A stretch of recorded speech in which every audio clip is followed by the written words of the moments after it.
Po sa budget, 2026 budget and program appropriations open by CAM. Importante po ito, ha? Included in the budget. The only time the Senate President and also the Speaker will step in is during the ratification. Oh, marinig po yan, ha? Una pa lang, ha? Ratification ng Senate President at the Speaker. Ayan, ha? Pero, meron tayong Senate President noon na maepal. Busy. Diba? Meron tayong Senate President na busy. Pupunta pa sa Congress, pumirma pa sa BICAM, busy yarn, kurakot yarn. What the fuck?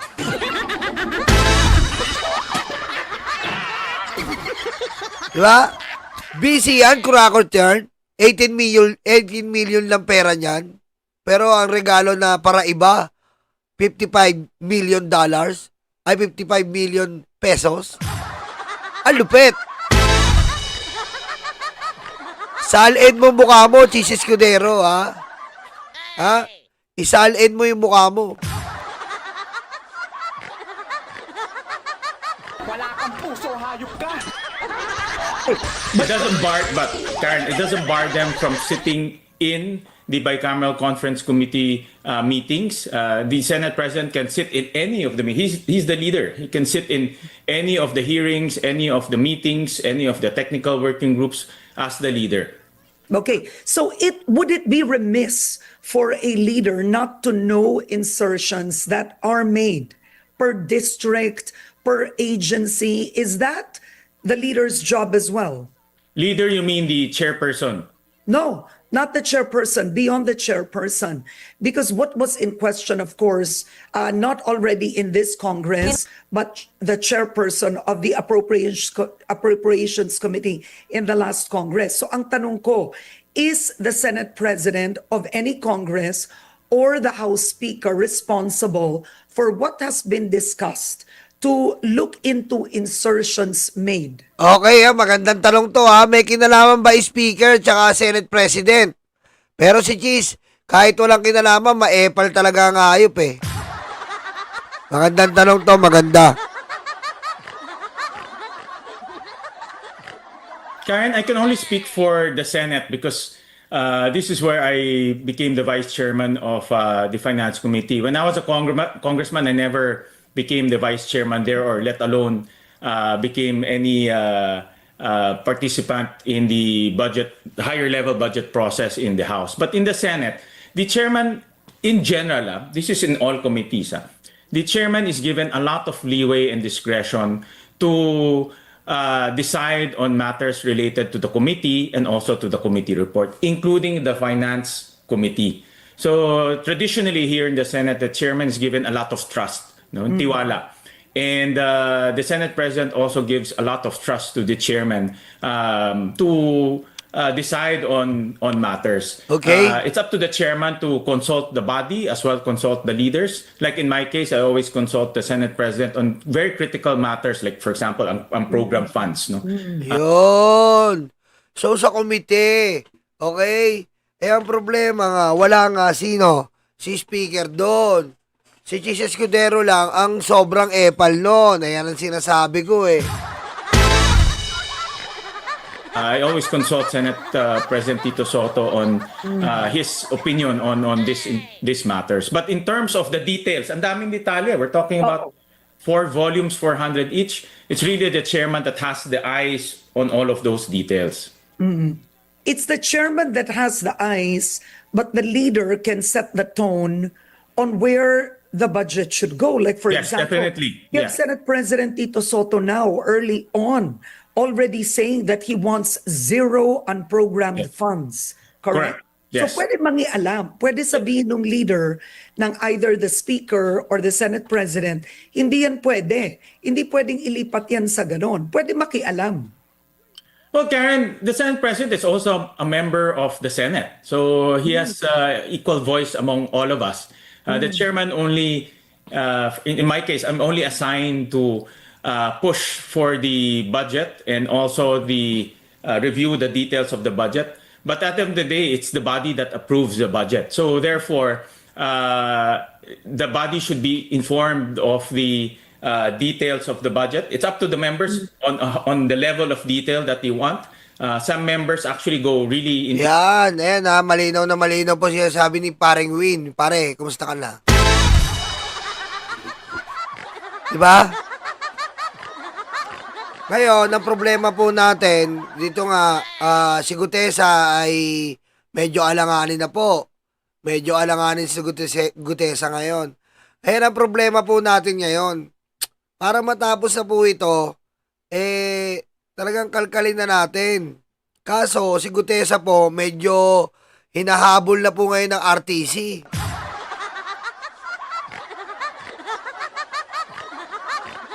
Diba?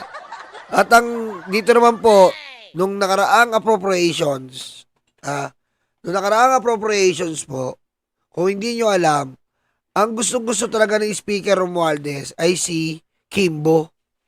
Si Kimbo po ang gusto niya. Kaso, ang naboto po ng mayorya ay si Saldico. Ngayon si Saldico hindi na lumalabas. Saldico, lumabas ka na, ayok ka. Okay? Lumabas ka na.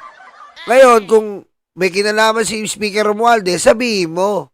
Hindi yung nahihirapan si Marcoleta at si Defensor sa kaka-provide ng kasinungalingan sa Pilipino.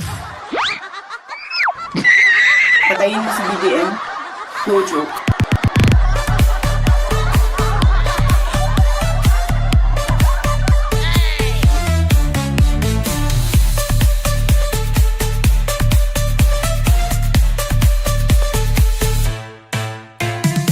Diba? O, happy birthday, paring Ben, tsaka Mamita. Magsusunod kayo kay Mamita Star Talk, ha?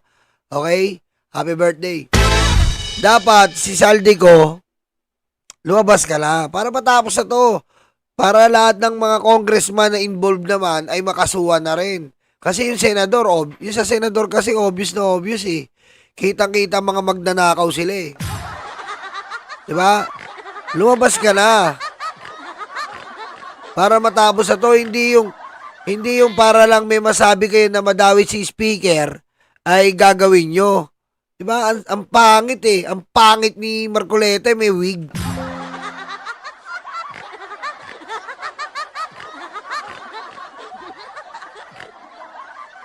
Okay, papakita lang ako sa inyong konti. Ito na po, nakasuhan na po ang baklang galunggong.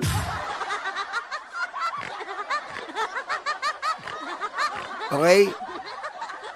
Nakasuhan na po ang baklang galunggong na si Abines na tudtad po ng fake news ang hayop na to.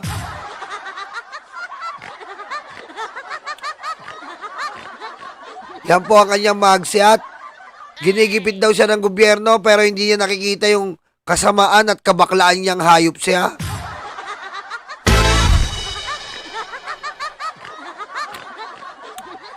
Yan na po ang baklang galunggong.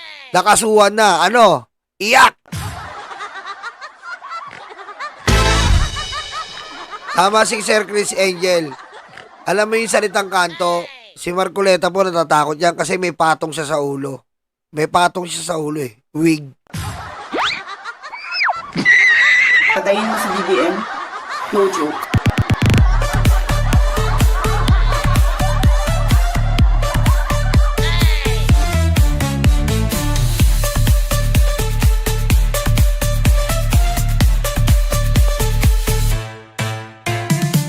Panelo, mag-resign si Marcos.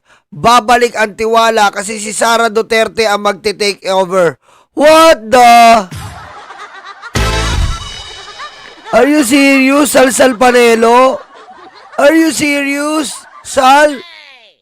Make it 2 times to make it better, Sal Panelo?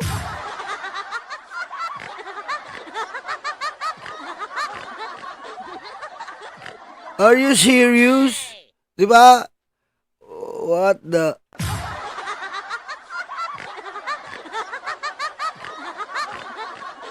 So, gaganda pala ang Pilipinas kapag si Sara Duterte ang namuno. So, sa matutal, So, sa mga tuwid, ganito ang mangyayari. Yan po ang mangyayari pala. Oh, ganito pala mangyayari.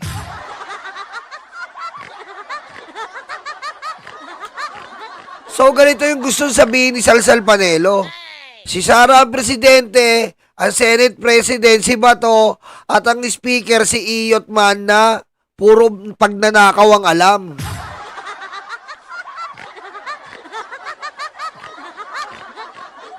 Tignan mo, itsura pa lang putik, para ka nang kinukulam pag nakikita mo eh.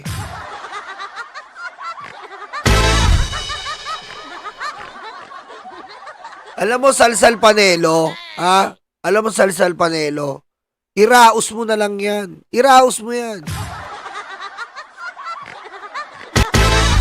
Okay? Kung hindi mo kaya, humingi ka ng advice kay Rafi Tulfo. Magpa-sponsor ka. Diba? Pa-sponsor ka kay Idol Rafi. Marami yon. Diba? Anong gusto mo? Extreme o ordinary?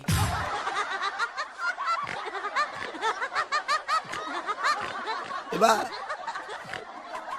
Tingnan mo naman ang gusto mo sa Panelo. Si Sara ganyan, putik. Babaliw-baliw, tatanga-tanga, may tililing.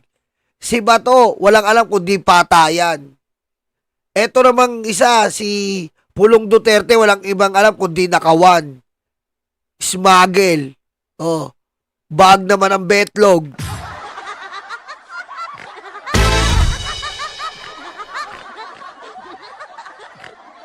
Diba? Ay, nako.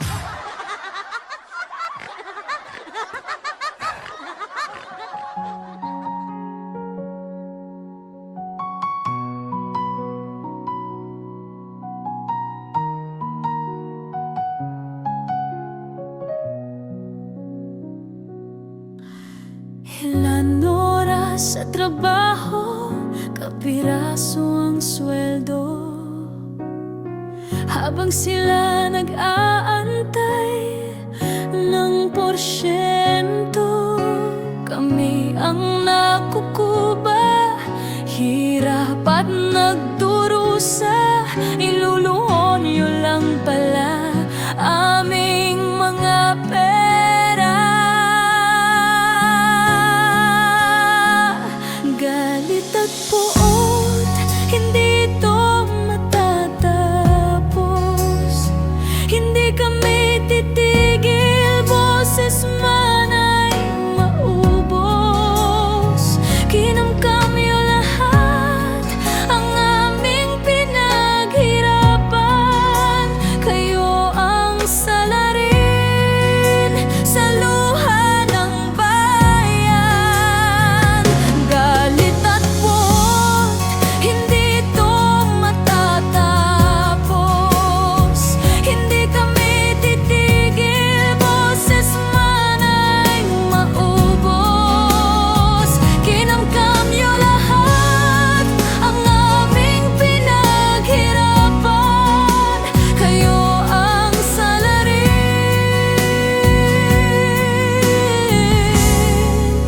sa luha ng bayan.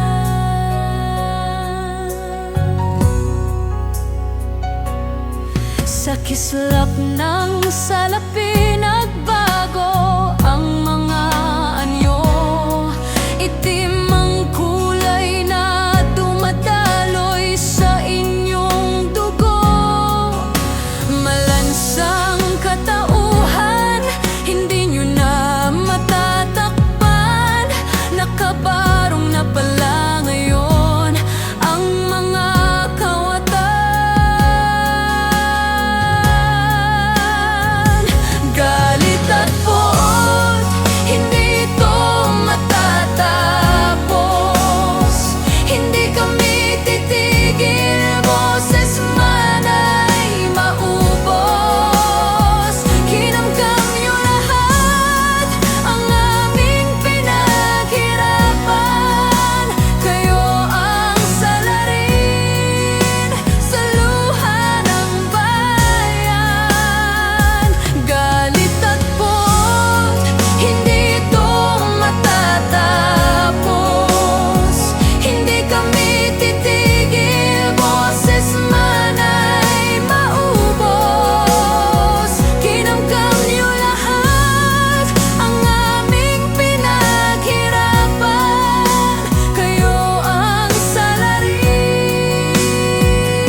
ninyo lahat.